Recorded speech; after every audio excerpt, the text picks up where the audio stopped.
Para sa Eat Bulaga under TVJ Facebook page na may 2.5 million followers at sa It's Showtime naman na may 18 million followers. So as of 1:43 PM ay kita po natin dito na ang It's Showtime po ay may kasalukuyang segment na especially for you. Samantalang ang Eat Bulaga naman po ay Gimme 5. So dito may kita po natin ang It's Showtime ay may 17,000 viewers at ang Eat Bulaga naman po ay may 5.6 thousand live viewers. So again, as of 1:43 PM, ang It's Showtime ay may 17,000 live viewers at ang Eat Bulaga naman po ay may 5.6 thousand live viewers. So mapunta naman po tayo sa TV Network YouTube channel at unahin po natin ang GMA Network na may kasalukuyang subscribers na 36 million. Isunod po natin ang TV5 Philippines na may kasalukuyang subscribers na 1.92 million. So as of 1:44 PM ang It's Showtime under GMA Network, sila ay may 21,000 viewers.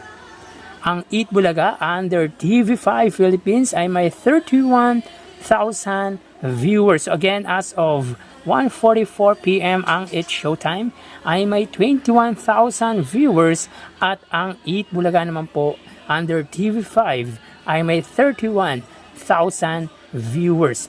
So mapunta naman po tayo sa main YouTube channel ng dalawang noontime show para po sa It's Showtime under ABS-CBN It's Showtime na may kasalukuyan subscribers na 2.31 million subscribers. Samantalang sa Eat Bulaga naman po under Eat Bulaga TVJ YouTube channel na may 1.06 million subscribers. So as of 1:45 PM ang It's Showtime ay may 101,000 viewers.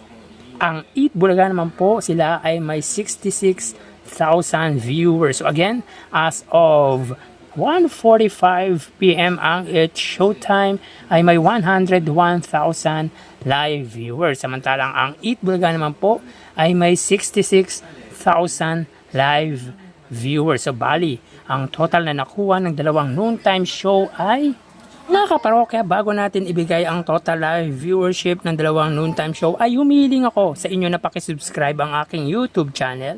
Pakiclick ang bell icon para una kayong manotify sa mga bagong video na ilalabas ko. At pakidamay nyo na din na i-follow ang aking Facebook page na Mega TV at ang aking TikTok account na Kaparokya TV. Maraming salamat! So bali, ang total na nakuha ng It's Showtime ay 139,000 viewers. Again, 17,000 sa kanilang Facebook Live, 21,000 under GMA Network YouTube channel at 101,000 para po sa kanilang main YouTube channel na ABS-CBN It's Showtime. Para naman po sa Eat Bulaga, sila po ay nakakuha ng total live viewership na 102,000 viewers. 5,000 para po sa kanilang Facebook Live, 31,000 naman po para sa kanilang TV Network YouTube channel under TV5 Philippines at 66,000 para sa kanilang main YouTube channel under Eat Bulaga TVJ. So again, ang It's Showtime ay may 139,000 viewers at ang Eat Bulaga naman po ay may 102,000 live viewers. So yan po ang lumalabas sa kanilang online viewership as of 1:48 PM. At mamaya magbabalik pa po tayo sa huling bahagi ng online viewership ng dalawang noontime show. Magpapaalam po muna pansamantala. Mag-ingat po tayo. Thank you and God bless.